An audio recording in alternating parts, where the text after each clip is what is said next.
Good afternoon and welcome everyone at 4th National Digital Transformation Virtual Conclave. We are here for the panel discussion 4, and the topic for the discussion is e-governance using cloud with efficient cloud security.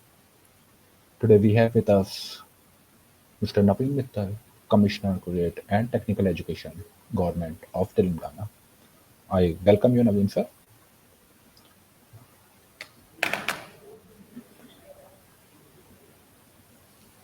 Yeah, Farhan. Yeah, welcome sir. Well, thank you. We have Shri Vishnu Chandra, Deputy Director, NIC, Government of India. I welcome you, sir. Thank you. And our next speaker is Shri Rishikesh Patankar, Chief Operating Officer, Education and CSC Academy, CSC eGovernance Services, India Limited. I welcome you, Rishikesh, sir. Thank you, Farhan. It is a pleasure.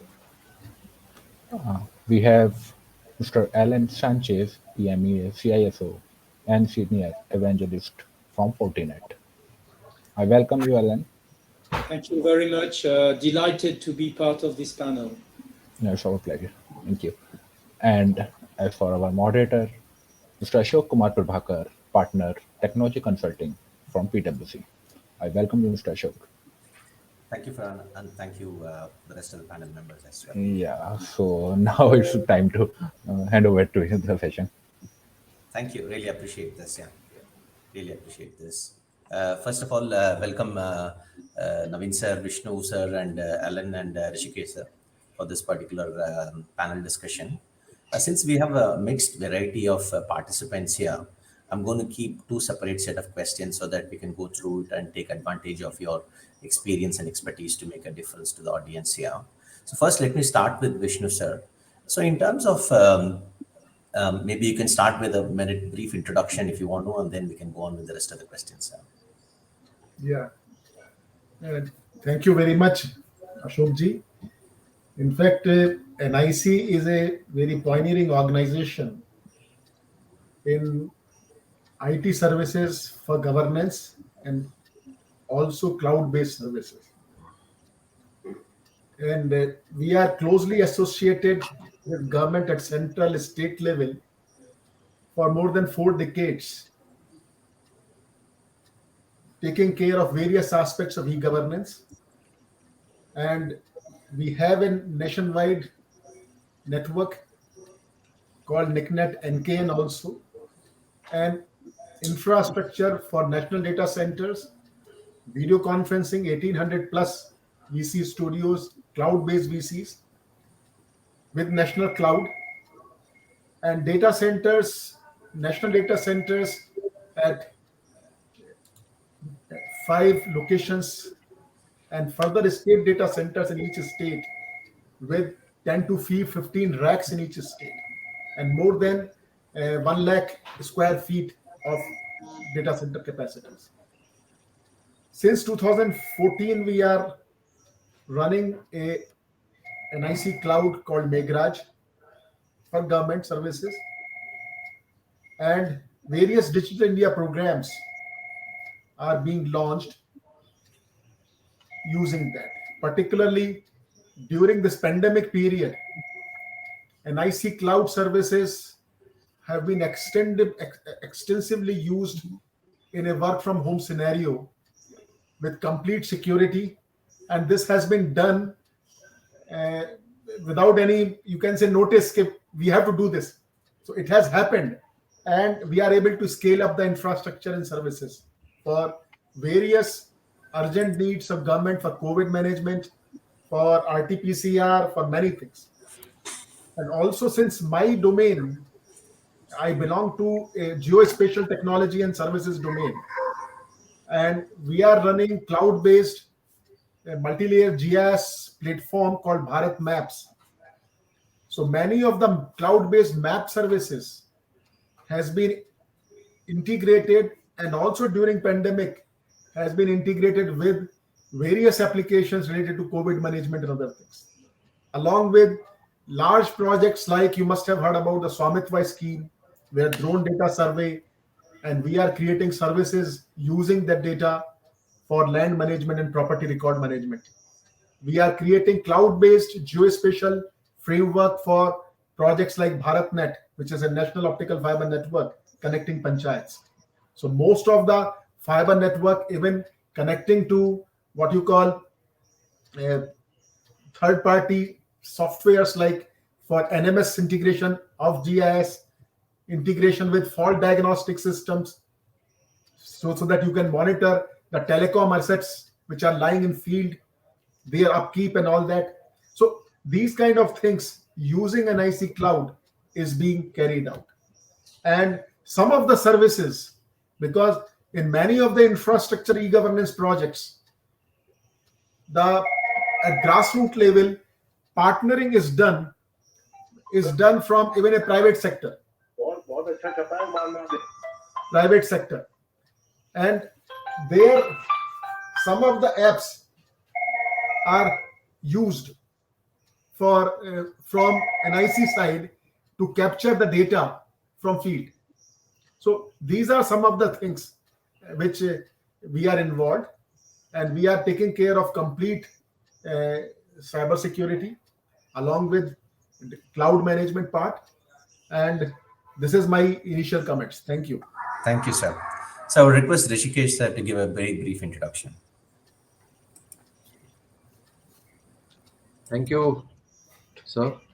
In fact, common service centers are part of the larger Digital India program, and we are working with almost all the ministries at the central level. At the state level, we are working with the Department of IT, at state reporting to the Principal Secretary IT. We're working at the district level with the district administration, and all our centers are available at Gram Panchayat and village level. Almost 4 lakh centers today are providing services, e-governance services to the masses across the country. In fact, we have been one of the partners to NHA for COVID-19 vaccination registration for the people who were on the other side of the digital divide. Apart from that, multiple programs of the Government of India like Aadhaar enrollment for UIDI, CSCs have been involved. We are the agency for Ayushman Bharat card registration for various state governments. We are working on the largest digital literacy program for Government of India, Ministry of Electronics and IT.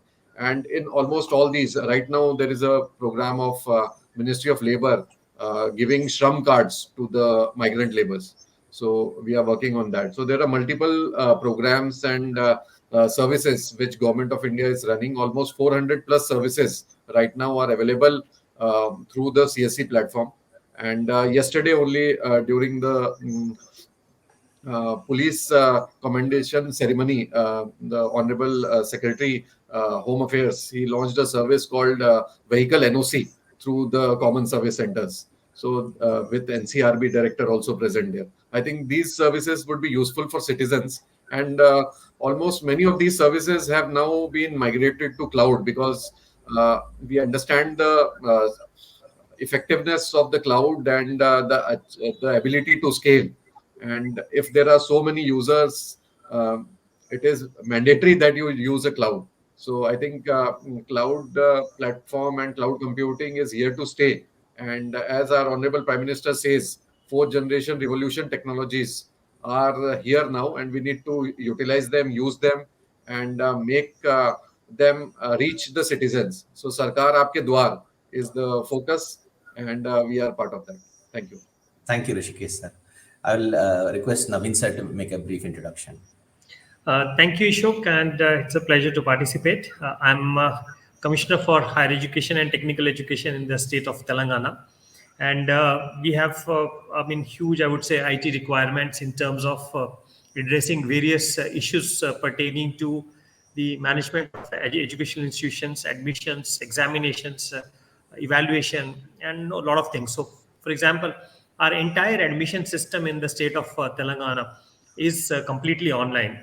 That is both for the degree admissions as well as for the engineering admissions. The entire process is online. We admit nearly about 220,000 plus students through our online admission system, which is called DOS, the Degree Online Services Telangana, which is actually operated by the Center for Good Governance here.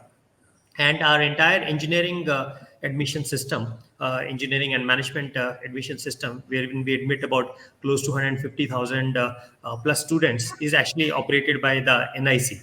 And so we do use cloud services in both these admission systems. Then we also have a very huge use of evaluation. So we have started with something called online evaluation, online digital evaluation.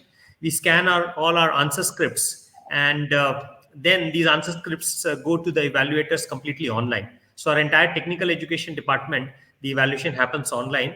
And the biggest university, which is in Telangana, this Mani University, does its entire evaluation online. And our open university, which is Dr. B.R. Ambedkar Open University, also does it online. So in this, also we use cloud services because the requirement is for a short period of time. No, immediately after the exams, the scripts come in, they are scanned, they are put online, and then they go to various evaluators. And after the evaluators finish the process, the task is over, and we have to wait for the next exam to happen.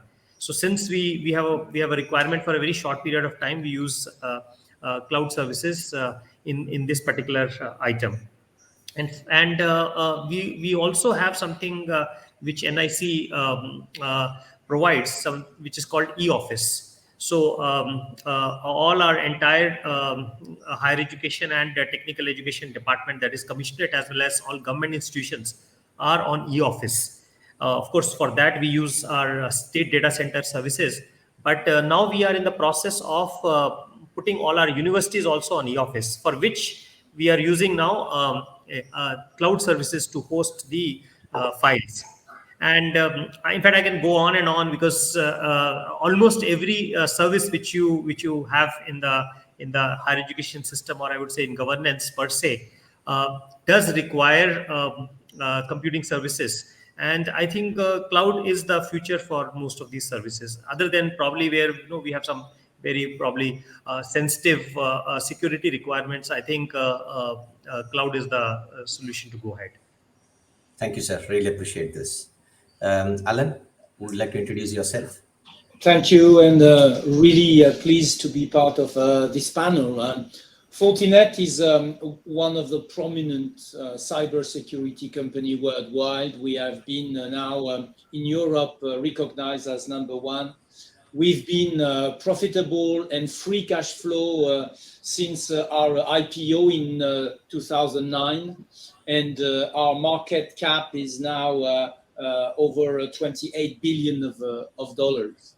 We believe in a holistic vision of cybersecurity, and as an EMEA CISO, I could not concur more to the fact that we see in the government sector this view of cybersecurity as a whole massively adopted globally. It is now the end of what we used to call the old school best of breed. People need components and solutions of cybersecurity to have a broad scope, a native integration capabilities, so that we don't have the necessity to long and costly integration phases. And automation is one of the pillars that are particularly important today. The cloud is perhaps the most important phenomenon that we have ever witnessed in IT and in cybersecurity. We're talking 44% of growth only with last year, and growth with numbers that are in the vicinity of $400 billion of investment this year. So big growth and big numbers, which is even more impressive. However, as a cybersecurity officer, I always balance between all the beauty of low capex, and the fact that we say data is the most important asset. And the next thing we do with the cloud architecture is we spread it around. So how do we cope with that, and how security can help you on that? We're not a cloud provider, by the way. So our job is not to tell you go cloud or don't go cloud. Our job is to make sure that your view of security, your priorities, your strategies, your segmentation transcends the diversity of the cloud offerings. So that if you decide to change provider or to bring back some components after having tried the beauty of the cloud, you don't have to redesign, you don't have to redeploy. You have a unique security across one cloud, multi-cloud, and your legacy data centers in a smooth and transition way, and with the freedom to go back and forth within the various cloud offerings, depending on the regulations, depending on the performance, depending on your own vision of cybersecurity. So bringing your freedom back within the cloud, very beneficial diversity of offerings, is one of the important things that we can bring, and we are bringing to e-governance around the world. Thank you, Alain. Really appreciate this. Given that we have another 45 minutes time and we have about 4 speakers, I would like to sort of club a few questions and sort of take it out. So I would start with Vishnu sir. Sir, there are 2 things that I wanted to understand from your perspective. One is, while I heard that people have spoken about the advantages of cloud computing in terms of scalability and in terms of resilience and things like that, what is your preferred cloud model, whether it is infrastructure as a service or platform as a service or software as a service? What is your preferred sort of cloud model? And whatever experience your organization has been through, if you can share that, that will be helpful, sir.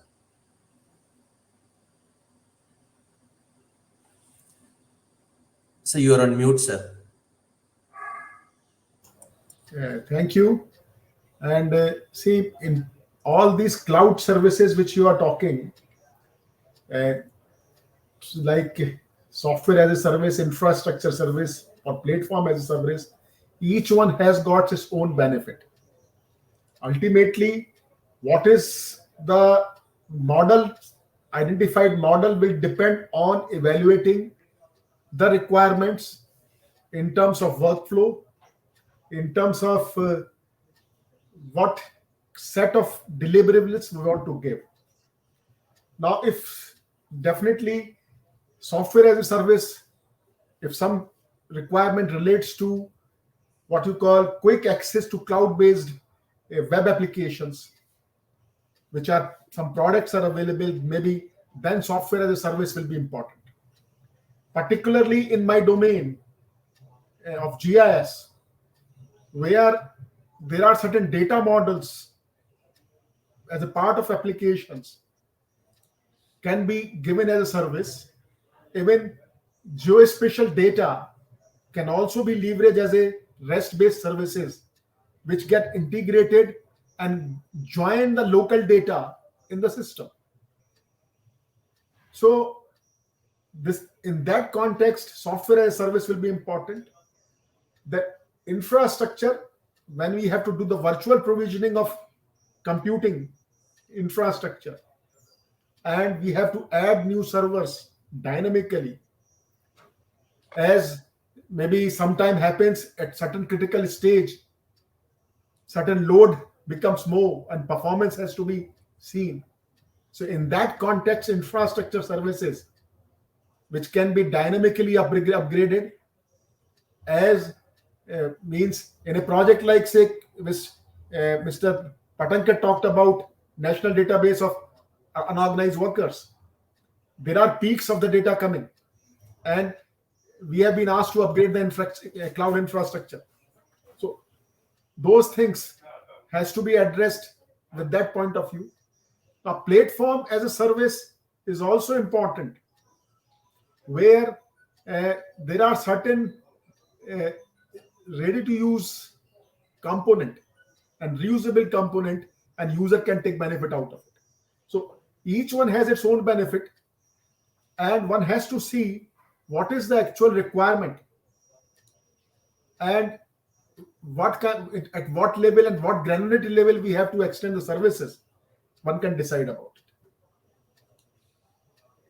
Thank you.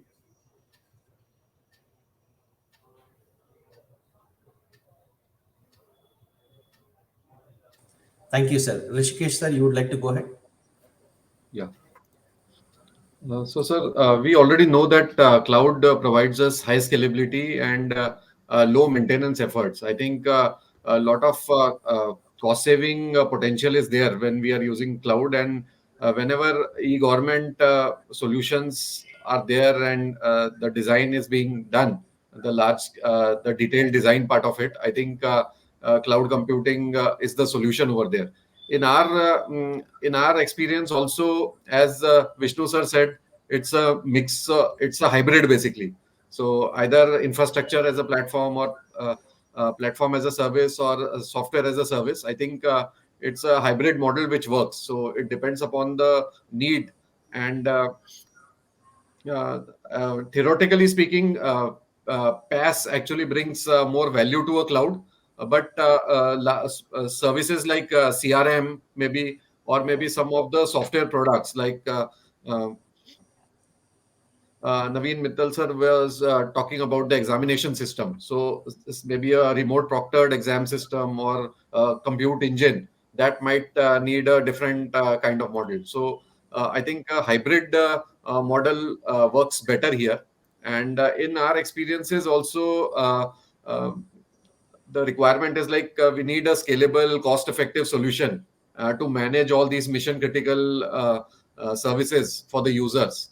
And be it the application server, at the end it is a database server, application server, the content delivery system, the storage, and the compute. I think that is the solution. And we use this mixed hybrid model.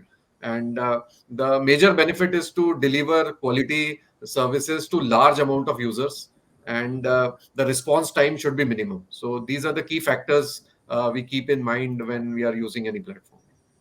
Thank Over you, to sir. you. Really appreciate that feedback. So Navin, sir, you would like to go ahead, sir?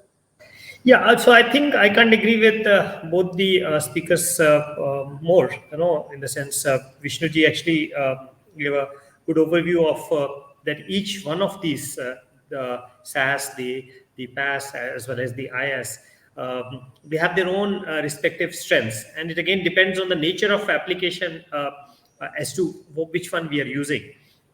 So, for example, most of our work is around the infrastructure as a service, because a lot of that work comes as sort of surges at a short period of time. So we don't want to create that kind of infrastructure, and we prefer to completely get the entire infrastructure as a service from outside. So that's the most commonly used model. But then we are also used to SaaS in most of the things we do. For example, let's say our office applications, most of them are SaaS. Even I would say the e-office which we are operating from NIC is actually an example of a SaaS. Or even our web-based solutions are basically nothing but SaaS. So it's probably the most commonly used. We may not actually be looking at it as a completely a SaaS-based cloud computing model, but this is something which we use day in, day out. And there are also certain areas in which PaaS can be used. Of course, we don't use PaaS so much in our way, because either we basically use software as a service, or in completely infrastructure as a service, so that we get out of this headache of buying the infrastructure, or looking at the surges in infrastructure which is required for many of our purposes. Thank you, sir. Really appreciate that. Alain, as a CISO, you sit in a very unique position, unlike the rest of us. So in terms of, from your perspective, what do you see as the threats that are there when somebody is going on to a cloud journey, and how do they mitigate about it? It's a very good question, and I can relate the answer to the open views that were expressed by my distinguished panelist here. You have 3 levels of cloud deployment today, and each one requires a certain level of security associated to the business benefits of each of them. Say, let's take the network level. This is the infrastructure. It is very interesting not to be in a situation to always purchase the infrastructure. It's actually a very good component of financial efficiency of the network to operate a network as a service, or to have his own network operated as a service.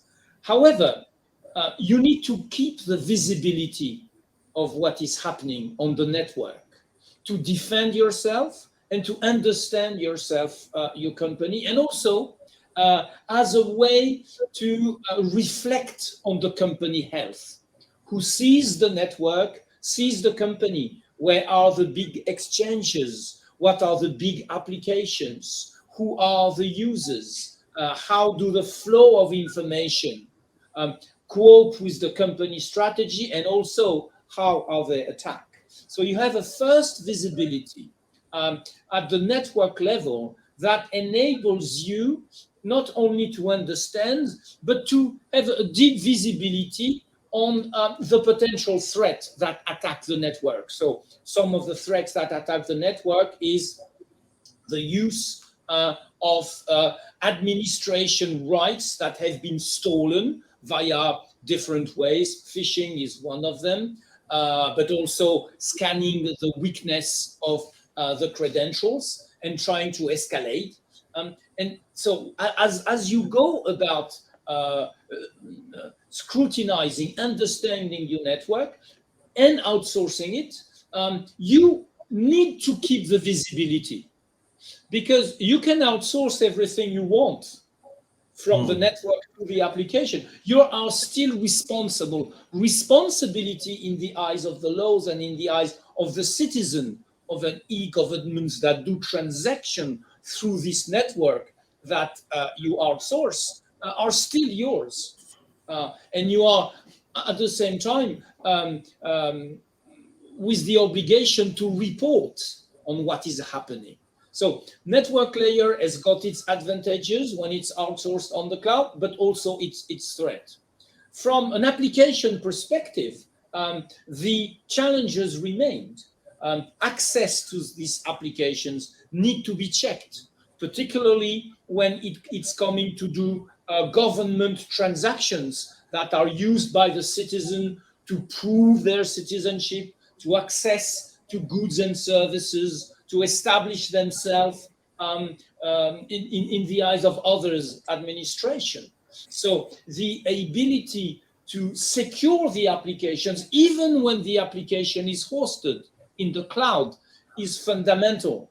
And also when the application is used across multiple clouds.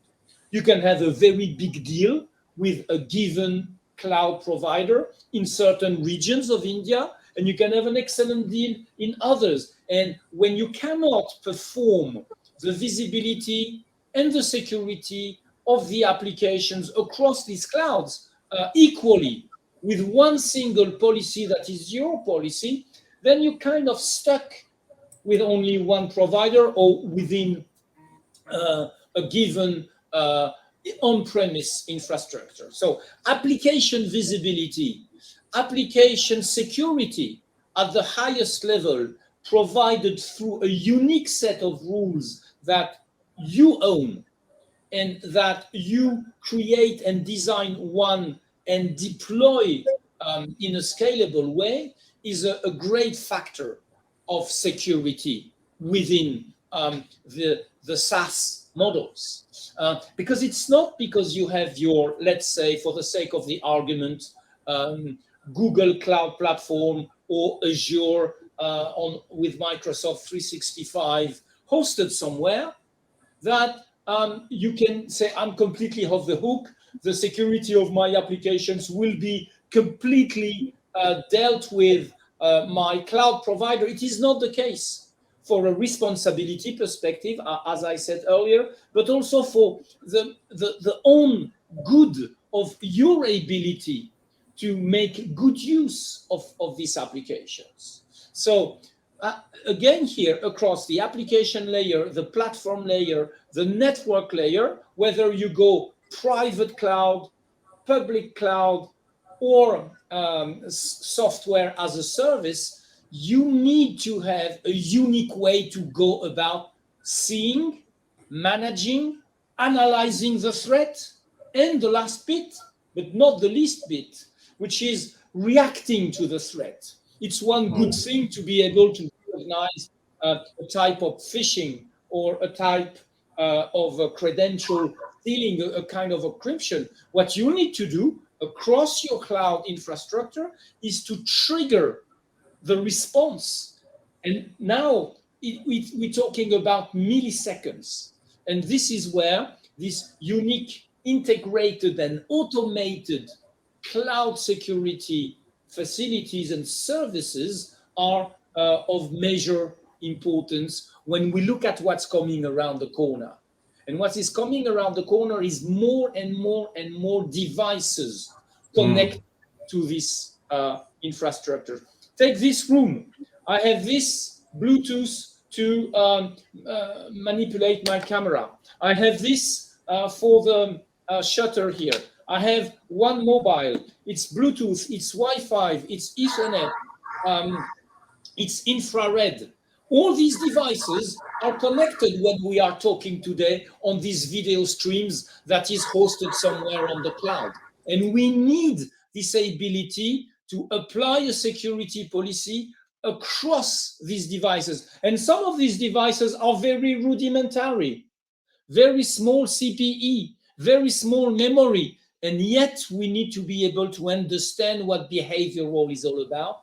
Hence, the importance of integration and automated solutions across the entire cloud infrastructure. Thank you, Alain. Really, really appreciate that insight into the security threats and how do we potentially mitigate some of them. And based on whatever I've heard in the last 15 minutes from the four esteemed panelists, I think three critical messages are emerging. One is cloud is here to stay, irrespective of whichever form we use, whether it is an infrastructure as a service or platform as a service or software as a service. Second, for our ability as a service provider to scale, build resilient and be cost effective, we don't have a choice but to go with cloud, because the sort of volumes that we actually service today requires us to have that. The third element is we are extremely cognizant and conscious of the potential cyber threats that cloud would bring about. While there are always downsides with anything that we go in that direction, but we are cognizant of the downside, and there are enough and more checks that are being put in to ensure that those downsides are managed. The upsides are substantial enough for us to overlook out the downsides is what I'm sort of gathering. So when my next part of my question, again, I would like to start with Vishnu sir, is more around what we have heard so far is what we have done historically with cloud and what are the options we have exercised. I would like to hear your views in terms of where do you think is the future going for cloud services, and what sort of cloud security would be looking at from an e-governance perspective? In fact, NIC has taken a step, and we are already working on future cloud services. One is we already have what you call unified self-service cloud portal. So this is what we are, which is all, it is a multi-location cloud services, which is from national cloud, state clouds, using open source COTS, both kind of services on a single cloud platform. So one can access cloud.gov.in, and this has within cloud with complete CERT kind of infrastructure, all security, as Mr. Alain has said, at different levels has been addressed. Other thing which we are working and maybe upgrade and release also is what you call open source based cloud using OpenStack queuing release, and which has now been upgraded to OpenStack train release through our put in production environment at NDC Bhubaneswar and Delhi, and with services like software defined storage services on cloud. So this is another step which we are going to put. Along with this, emergence of, as previous speaker said about hybrid and multi-cloud in government space and availability of that, we are moving towards extensively for microservices architecture with the complete deployment of DevOps ecosystem, Kubernetes as a service for service management, for what you call complete configurable automation of containerized applications, container also as a service to be made available on cloud, and it is being done in many of the projects. So many of the projects, like we are building, say for example, implementing in entire Northeast and J&K what you call online building permission system, OBPS. So each state has different bylaws and different rules. So it is complete microservice based architecture on Kubernetes. So that kind of applications are now coming up. And then we have complete NIC source code repository on git.gov.in. So these are this include public cloud as well as VPC implementation. So these are the certain emerging things which are now we are scaling up on NIC Cloud Meghraj. Thank you, sir. Thank you, sir. Really appreciate that, sir. Rishi, sir, you would like to go ahead next? Yeah, thank you, Ashok, sir. I think if we talk about future of cloud services, it is surely there, and almost now most of the central government departments, state governments are using some of the cloud services. I think the cloud computing service model makes the business easy and with less effort, with the infrastructure available and less manpower, we can actually use these services. When we are talking about cloud, the security aspect is important, because whenever any e-governance services, if it is going online, we need to make it more secure and reliable, and it should be mature enough. So there may be a lot of security gaps or attacks, like defacing of a website, or maybe cracking, or maybe some DNOS, or some database errors or something like that, or network security level problems, or maybe a virus or a malware. I think security plays an important role when we are talking about e-governance, because we are dealing with the public data, and a lot of this data is flowing in and out, and it is across the government channels. So it is very important to basically have a secured network. And if there is a single leak in the system, it can actually deteriorate the whole architecture as such. So there are multiple strategies right now which are being worked out, as mentioned by our earlier speaker.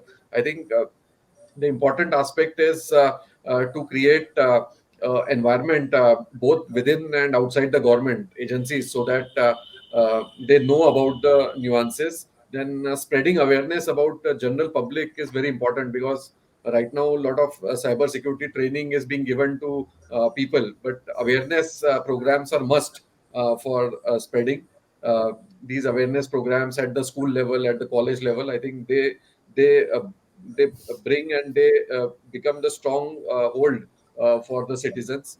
And I think strengthening the legal part of the system as well as the technical infrastructure plays an important role when we are talking about the cloud security in the implementation of e-governance. And whenever we are delivering any citizen-centric service, it is basically massive economies of scale which we are trying to envisage, and the pace of innovation which cloud gives us is most important. Therefore, my last point is the global security certifications, which are already now part of some of the clouds, both MeitY and paneled as well as NIC. I think that is the next step. And the agility in terms of payment and pay as you go model. I think these are the two aspects. The global security certifications, which are now part of the cloud, gives a lot of sense to the e-governance applications being rolled out. Thank you, sir. Thank you, Rishikesh. Thank you, sir. Navin, sir, you would like to go ahead next? Yeah. So, I mean, I fully agree with you, Ashok, that cloud services are here to stay. And especially, I would say, in e-governance, and I'm talking especially about education sector per se, I think we are going to see huge growth in the use of cloud services in the future. The reason for that is two.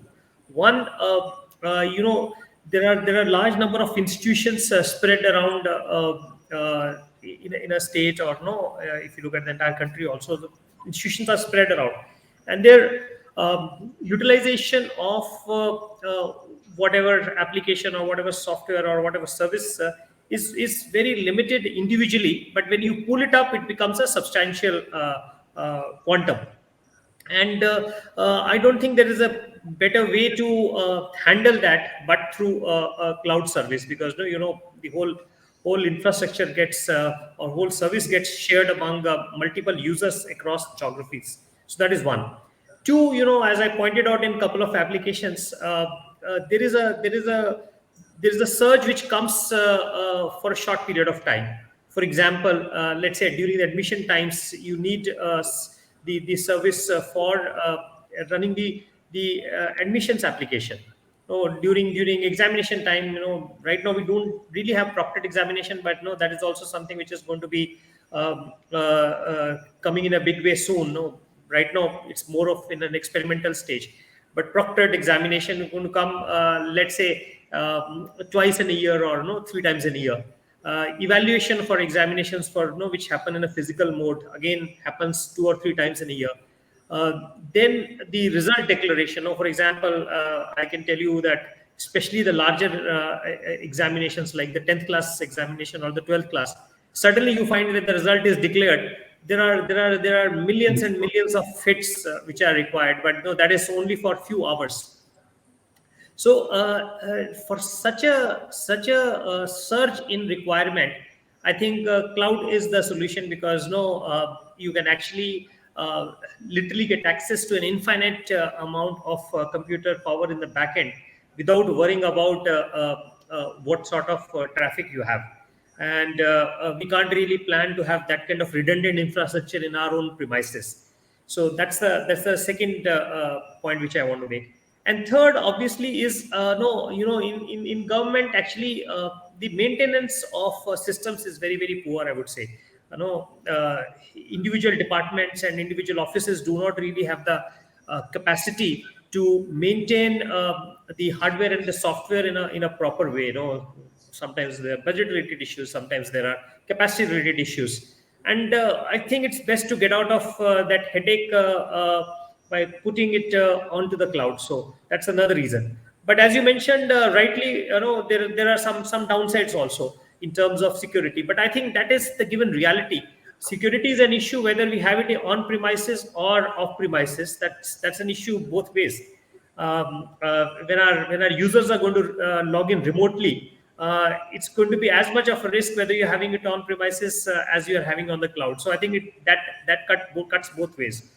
But the sensitivity part, right now, I think when I'm looking from the government point of view, having worked in other departments also before, is that there are certain sensitive applications, especially taxation related or the finance related or some national security related applications. Those are the ones I think which can better be handled in-house. But for generic purposes, education, health, or other public services, I think cloud is the way to go forward, and I would see a huge growth in this in the coming years.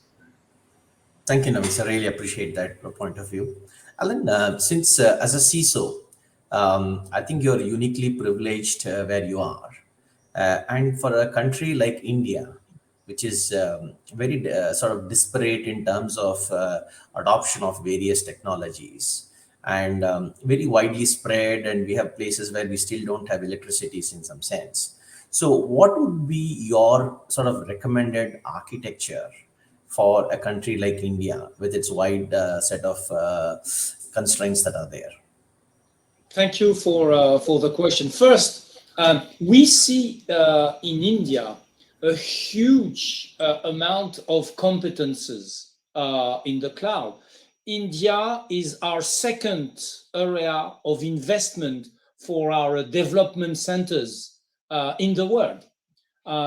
In Bangalore, but also all across the country, we have invested deeply, and it is also where I see within Fortinet one of the best expertise when it comes to all the various possibilities of cloud deployment. And I really like what Navin just said.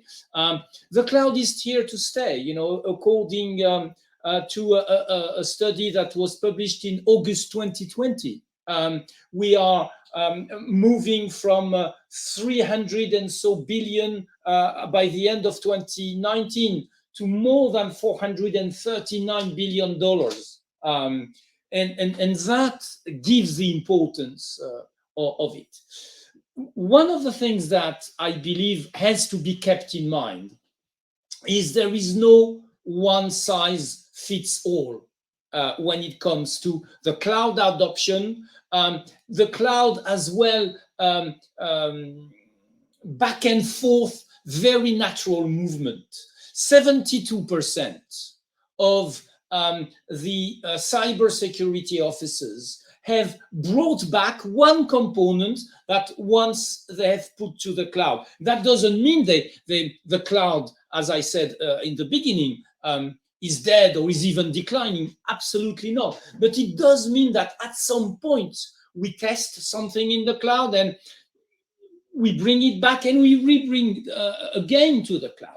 And in order to follow and to avoid all the mistakes that we have all made as CISO, we have, with the help of people like you, created deployment guides and reference diagrams that if you're in education, these are the major trends. In healthcare, these are the mistakes not to make. For administration, for defense, this is the typical way to go about leveraging the power of the cloud and complying with the very natural important rules and regulation. And that requires that we would go in depth into these deployment guides and find the way that you may want to adopt them and modify them and amend them and make them better. And this is an invitation to these gentlemen that I've heard today, my distinguished panelists, to go further into explaining them, into sharing with them these deployment guides, so that you can take the essence of the community of the CISO that I have the privilege to animate and pick up what is needed for you, apply it to your case, avoid, and this is completely cloud neutral. This is not an invitation to go with this provider rather than this one. This is, on the contrary, an invitation to look at your strategy, your priorities, your own rules and regulation within your own e-government framework, and apply what we've learned as a community to your case. And I'd be delighted to continue these discussions with the ones of you that think it makes sense, and to share this knowledge on the cloud deployment, cloud strategy, all the cloud mistakes we've made for you not to make them. Thank you, Alain. Really appreciate this point of view as a CISO. Now that we've got 10 minutes left, I would like to go through the panel once again to see if there are any closing remarks. So Vishnu sir, anything for the audience? See, my closing remarks, because as I said, my core area of work is geospatial and space. These days, there are space reforms are going on in the country. So what I say today, every individual, every device is a data point, and there are mechanisms to get data and information real time, machine to machine transfer, and also there are players, and in India it should emerge with space reforms. India should have its own Earth observation services system in place, where real-time satellite imagery on cloud with for services of AI ML to be streamed and get integrated into e-governance processes and systems. So when we say geospatial science of where, and we talk about IoT, various other devices, drone, and then we say it is a science of when and how, and then we talk about big data analytics, machine learning, deep learning, science of what. So cloud has to address entire ecosystem from science of where to science of what. So that way cloud is going to stay. And earlier, say, the way speed and scale in terms of computing and network power has gone up, now real-time analytics is feasible. See, those algorithms 50, 60 years back, it used to take number of days in processing. You can do it on fly. So these are things are happening, and with more real-time components in place in the network, definitely cybersecurity is going to have each device is IP enabled. So security is definitely going to have a major role. So now, because every data stream, we talked about in computing parallel processing, in geography, in nature, in physical systems, parallel processing is already there since ages, because man, environment, everything interact with same location, same system simultaneously. Today, with so many real-time devices, we get real-time data about traffic, about accident, about rainfall. It has to be streamed on cloud for data analytics. So the kind of power in cloud needed in future will be enormous. So cloud is going to stay, and with more integration, more diverse system coming together, this will further add to new technologies and new systems. Thank you. Thank you, sir. Really appreciate your remarks, sir. Rishi, sir, you would like to go ahead next? Thank you, Ashok sir. I think when we are talking about cloud and when we are talking about e-governance, the most important aspect is the citizen. And when the citizens become digital, I think that is the mode which is envisaged by both government as well as the other entities. And enabling citizens for digital services becomes important. So it is important that we have the availability of these services or platforms as such, the accessibility of these services and platforms. It should be inclusive so that all strata of society can actually use it. And last is the ability to use the services and platforms. So these are the three aspects: the availability, the accessibility, and the ability to use the systems. In fact, India has been amongst the top countries globally on many dimensions of digital adoption we have seen. And what cloud has provided is digital at scale. We have been able to scale up at the digital level very fast. And I think that is the most crucial aspect which has come out. And as Vishnu sir was telling about the new age skills or the technologies like AI, cloud, IoT, big data, 3D printing, all these are here. And we need to use all these technologies using the digital at scale model and get it on the ground so that larger empowerment of the communities happen. That is Awesome. what I'm trying to say. Thank you. Great insight, Rishi. Thanks a lot. So, Navin sir, Yeah, you Ashok, want so I think cloud is a great boon to a country like India, because it reduces the cost on the user side, in the sense, let's say, if I'm talking about e-governance, the department which is deploying these services, the initial investment cost comes down drastically, and I think that is very useful in terms of doing a bunch of things together. Otherwise, in the past, I remember when we used to think of an e-governance project. I mean, the hardware cost itself used to be, kind of sky high. But I think with cloud services coming in a big way, one doesn't have to think twice to go in for it. It's only the usage which needs to be paid for. I mean, I'm giving you an example of the e-office service which we are taking from the NIC. We don't have to reinvent the wheel. I mean, it's a service which is available, and we simply have to plug on and then pay for the usage, which is pretty reasonable because it gets spread over large number of people. So I think in that sense, it's a great boon. What is now important is to be innovative in how do we take it forward. I mean, Vishnuji talked about the innovations in geospatial technologies, and I think if we really look around, we would find enough examples of innovations in this. And the idea is to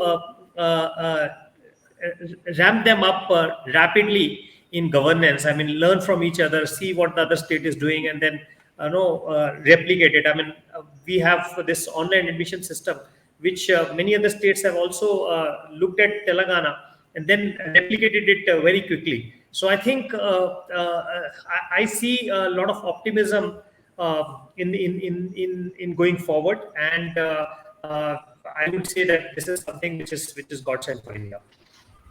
Thank you, Navin sir. Great insight.